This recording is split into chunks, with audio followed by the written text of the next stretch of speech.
Seat's a little low. All right, it's hard to win on the road. Good win. Game didn't start out great, with the turnover. Defense did a great job of holding them to 3 points. And the second drive, the offense didn't do a whole lot either. Defense held them again. And at the end of the day, the defense created 5 turnovers. This was the number 1 team in the country in turnover ratio going into the game. Offense ran the ball for 370 yards. And I think Maryland ran for 25.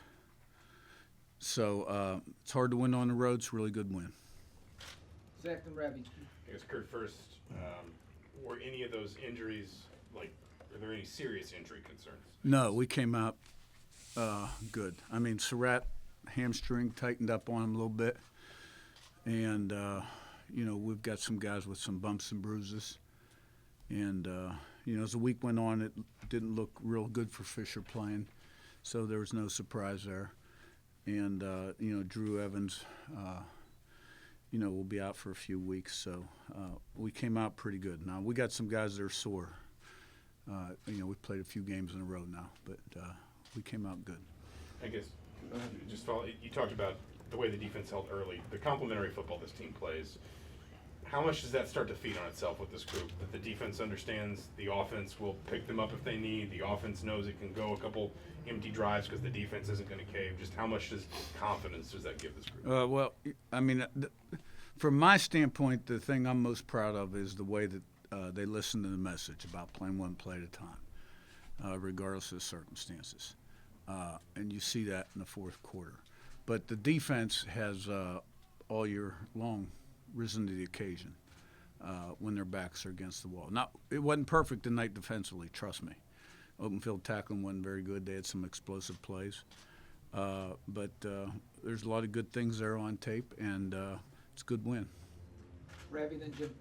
Yeah, Coach, wanted to get your thoughts on your offensive line's play. Obviously, Evans isn't there, yet you guys you totally ran over him 3 or 4 drives and 367. Yeah.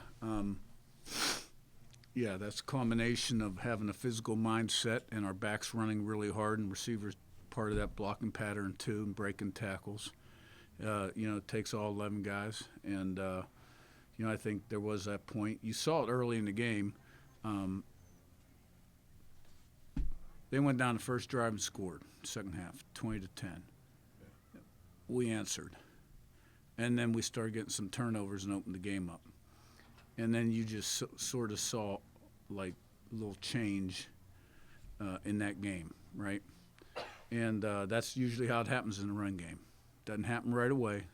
It usually happens sometime middle, third quarter, and that's what happened tonight. Gene and Daniel. Curt, you guys have been great on both sides of the ball in the second half of games, and especially defensively. You've only given up 2 touchdowns in the second half all season. How important is that for that defense to get stronger as the games go on? That's a great stat. I wasn't aware of that. And, our defense has been really great all year. How many total touchdowns have we given up? 7? 7 all year. So, but look, there's a lot to clean up, trust me. Good night. It's a good night. Daniel and Seth. It kind of seems like there's just this innate trait where you guys just keep swinging, score aside, time aside. How special, how unique is it to have a trait like that? That's key to the drill to me. It is that you're playing from the first play to last play the same. And, we're getting close to getting that. We're real close.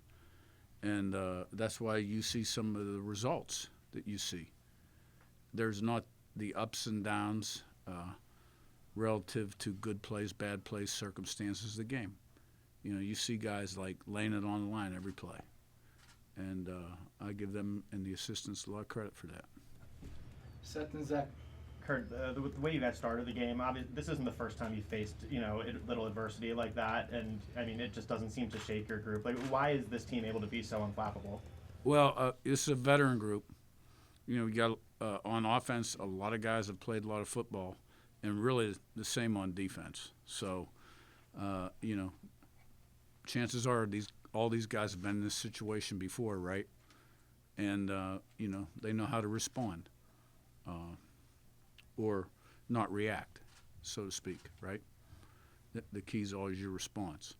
So really proud of our defense, the way and then the offense started picking it up, and a lot of it was a ground game, but the pass game chipped in too. Zach Beelan Zion.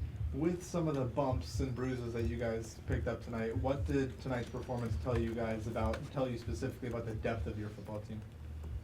Well, we've had some guys step in, step up, and that's what you got to have. And sometimes you never really know about a guy till he gets an opportunity. And that's really true because, when a guy gets an opportunity, he can become a little bit of a different kind of guy. Because, the twos get limited reps in practice, and, I'm sure it's not fun. But we're going to need more people to step up because we don't have an off week for a couple more weeks yet. Zion and back to Zach. Curt, last week you kind of talked about Mike Shanahan and his play calling. I was just curious, throughout your coaching career, at any point were you the play caller, and just what makes you have that confidence in him? Yeah, I called him at IUP. Mike, I hired our last year at IUP. When we went to Elon, I hired a new coordinator and gave him play calling responsibility, but I would interject and depending on game, but I kind of but I've always kind of run the meetings, so to speak, the offensive staff meetings in season, and I'll interject, and that hadn't changed. Lately, not as much. Been kind of letting him and Chandler go. Zach, last one. You've mentioned many times how experienced this team is, but you also talk about guys getting opportunities. I know nobody's worried about the future, but how encouraging is it when you see younger guys like Mario Landino, like Kobe Martin, guys that when they're handed that opportunity, whether it's obviously early in the game or even as these games wear on, you're seeing young guys really sort of take advantage of development opportunities. No, you're exactly right. Because the thing about this job, you're getting ready to play a game, right? But you're always looking down the road at your 26 team and your 27 team, and the new portal date and how it's going to affect your program and et cetera, and high school, recruiting, and then to have young guys step up like that, that's it's good to see.